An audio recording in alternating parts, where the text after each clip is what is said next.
Comença, per tant, un poc explicant les característiques principals que té Nexe, el llibre de batxillerat de Bromera. És un llibre, en primer lloc, que ja té un recorregut, que té, en conseqüència, una garantia gràcies a l'ús que li han donat bona part del professorat i de l'alumnat, que ha demostrat ser un material molt útil per als objectius bàsics, de l'etapa del batxillerat. Des d'aquest punt de vista, voldria insistir en dues idees primeres. Una, que Nexe 1 i Nexe 2 constitueixen, segons com es mire, un sol llibre. Evidentment, són dos llibres, un per a primer i un per a segon, però són un projecte, a més, que, com podeu observar, no és particularment gros, els llibres són finets, però que té una enorme coherència interna i que té, si em permeteu, una ambició de ser substancialment lleuger o lleugerament substancial. Per què dic això? Perquè les persones que vam crear aquest projecte, l'equip didàctic d'Edicions Bromera, però també els col·laboradors externs, particularment els altres autors en companyia meua del projecte, que són els professors de secundària Andreu Collado i Felip Gumbau i Morera, els tres teníem la idea que Nexe havia de ser, per damunt de tot, un llibre honest, un projecte honest, com crec que ho hem de ser totes les persones que afrontem la formació d'un alumnat en una etapa fonamental, crítica, diria, com és el batxillerat.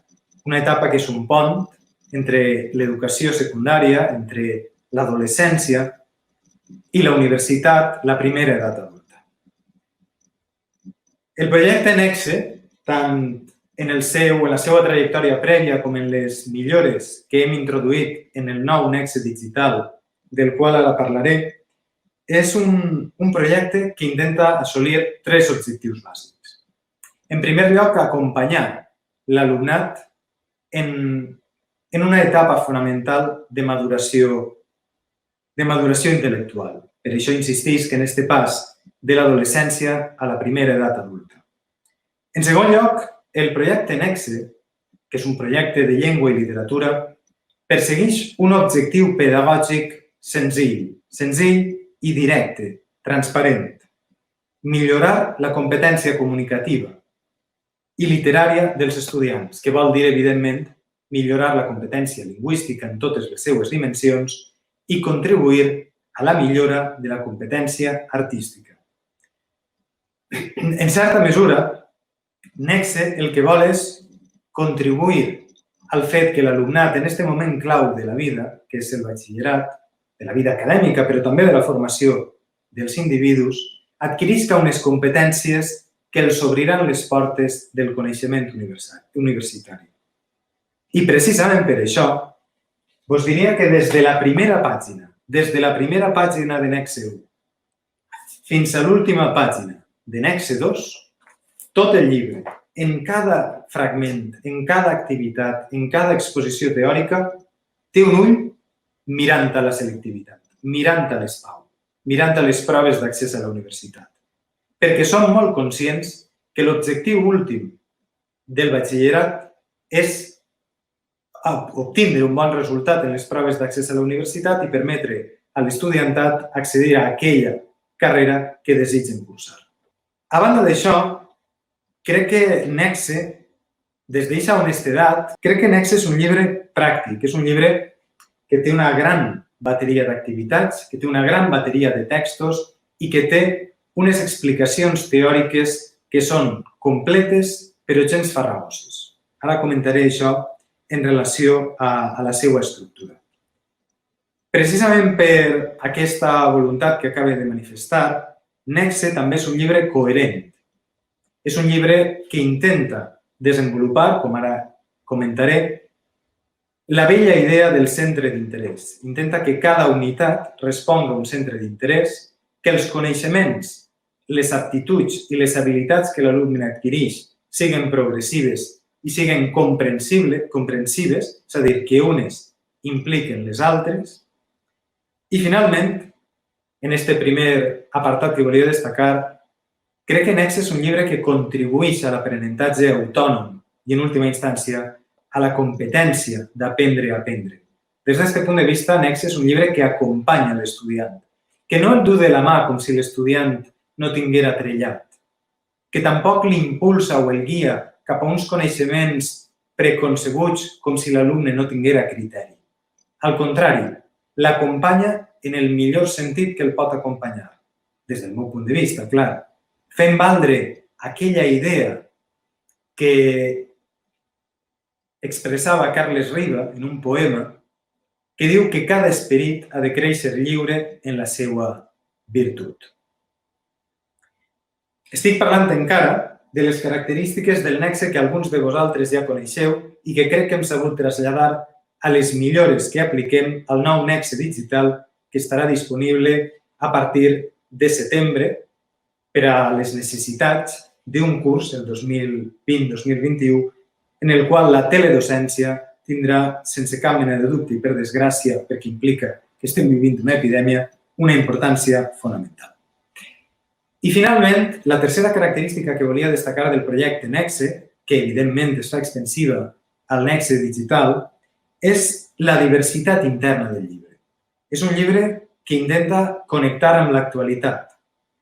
Per això, com ara veurem, en els materials d'ampliació que hem creat, hem triat alguns textos d'una actualitat absolutament radical.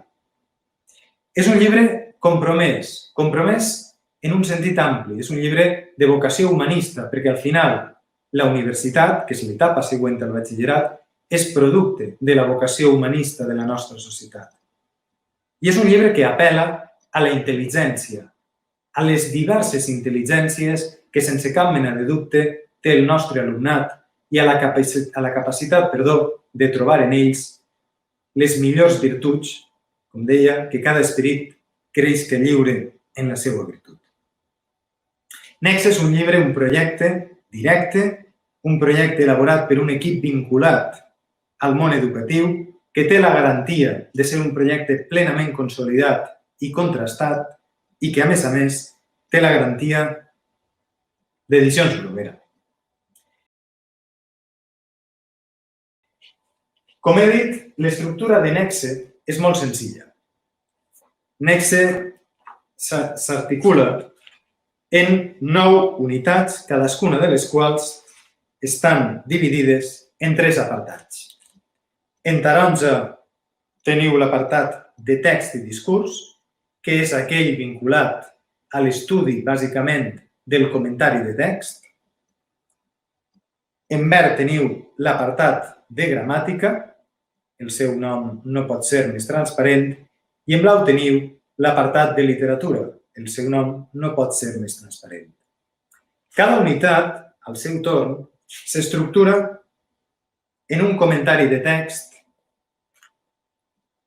en el qual tenim un text i una sèrie d'explicacions teòriques, vinculades, insistisc, al comentari de text i, a continuació, un comentari de text de pràctica en el qual hi ha una sèrie de preguntes que ens permeten construir un model de comentari de text, per això deia que és un projecte coherent, que es repetirà unitat rere unitat. Els apartats de gramàtica, i sobre això comentaré una qüestió important de Nexe digital, s'estructuren en 4 seccions repetides en el llibre de primer i també en el llibre de segon, perquè l'estructura, en essència, és la mateixa. Sintaxi, morfologia, semàntica, fonètica i ortografia. I, finalment, l'apartat de literatura té 2 parts, una de context històric i una de context literari, com he dit, amb bona cosa de textos d'exemple. En Nexe 2, el llibre que ja prepara directament les proves d'accés a la universitat, l'estructura és la mateixa, però alleugerida. Per què? Perquè en lloc de 9 unitats en tenim 6, perquè donem per fet que l'últim trimestre s'ha de dedicar exclusivament a la preparació de les PAU. És un llibre, com veieu, molt lleuger, també, òbviament, en la seva versió digital. I, a banda, la part teòrica està resumida de manera que l'alumne disposa de la informació fonamental per al desenvolupament d'aquelles preguntes que integren les proves d'accés a la universitat. Comentari de text, identificació d'elements gramaticals i la pregunta de literatura. Què hem fet per a enriquir Nexe i crear este nou Nexe digital, Nexe 1 i Nexe 2? En Nexe 1 accedisc al que vosaltres, com a usuaris amb una llicència d'usuaris de professor, podríeu veure. Tenim el llibre complet, les diferents unitats que ja coneixeu, que acabo de descriure en relació al llibre en paper, i després tenim 3 dossiers que hem creat a propòsit per a aquesta ampliació. He de dir que el que ara puc mostrar són materials en evolució, subjectes a revisió, que estem encara acabant d'elaborar, perquè ho estem fent amb una voluntat clara d'oferir el producte més adequat a les realitats del curs que ve i, per tant, volem apurar fins a l'últim moment per a poder donar-vos els materials més útils, els continguts més ajustats a la situació que estem vivint. En primer lloc, voldria destacar que en aquesta idea de fer de Nexe un projecte coherent, els dossiers es corresponen a les 3 grans seccions en què s'estructuren els llibres de primer i de segon de batxillerat. En primer lloc, tindrem un dossier de text i discurs, després un dossier de literatura i després un dossier de gramàtica.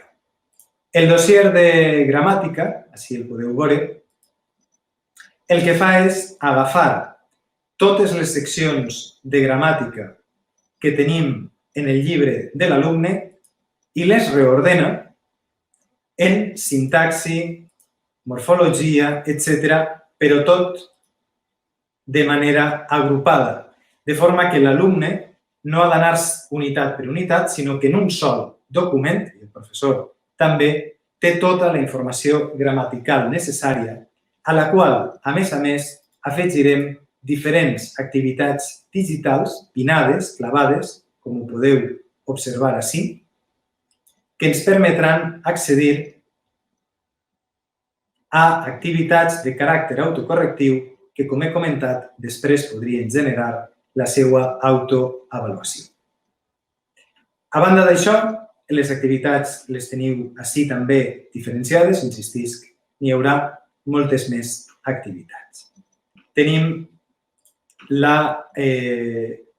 l'ampliació del dossier de literatura.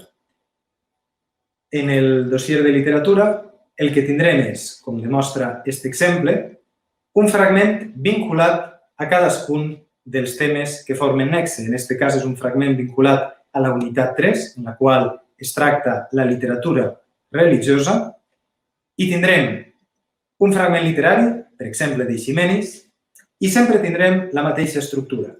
3 qüestions, 3 preguntes de caràcter general i després un breu comentari que, sense arribar a ser un comentari de text complet, és un mini comentari de text que ens ajuda a trobar les claus, no només del text en qüestió, sinó dels vincles que el text té en la resta del temari, en aquest cas de literatura de Nexe 1. En text i discurs el que fem és oferir un material complementari i paral·lel al material que tenim en el llibre de l'alumne, que també teniu en versió digital a través de Blink. Per exemple, aquest és el material d'ampliació de la unitat número 1 del llibre de primer de batxillerat. Totes les unitats d'ampliació de text i discurs seguiran el mateix esquema. En primer lloc, tindrem una fitxa d'orientació.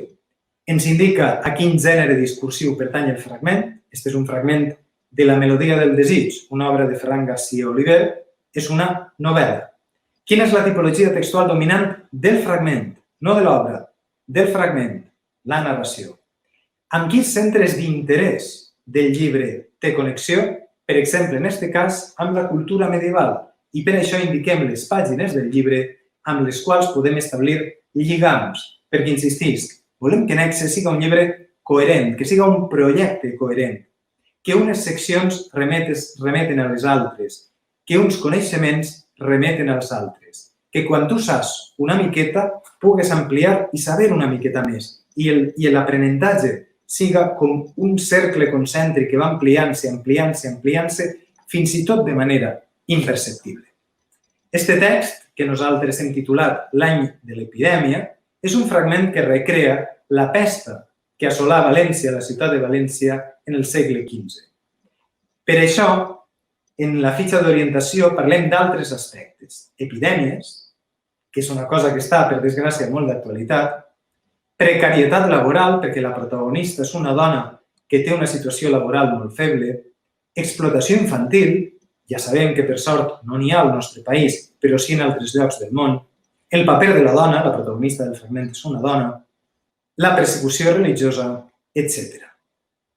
Si seguim avant, tenim el comentari desenvolupat que més o menys el que fa és desplegar les característiques bàsiques del comentari. Ens indica l'àmbit d'ús i la tipologia textual, el gènere discursiu, identifica el tema i el resum, i com podeu veure, això ja des de la unitat 1 de Nexe 1 dona resposta a algunes de les preguntes que trobarem en les proves d'accés a la universitat, ens parla també de l'estructura, dels mecanismes de cohesió, de coherència o d'adequació segons els casos, dels recursos retòrics i també ens ofereix informació complementària sobre el marc i les pressuposicions o la família de textos. En segon, tindrem els 3 dossiers que ja he anunciat, text i discurs, gramàtica i literatura, però a banda tenim un document, un dossier extra d'assessorament per a la preparació de les PAU en el qual es posa un èmfasi especial en els 4 autors i els diferents textos d'aixòs autors que han sigut seleccionats per a les proves PAU del període 2020-2022.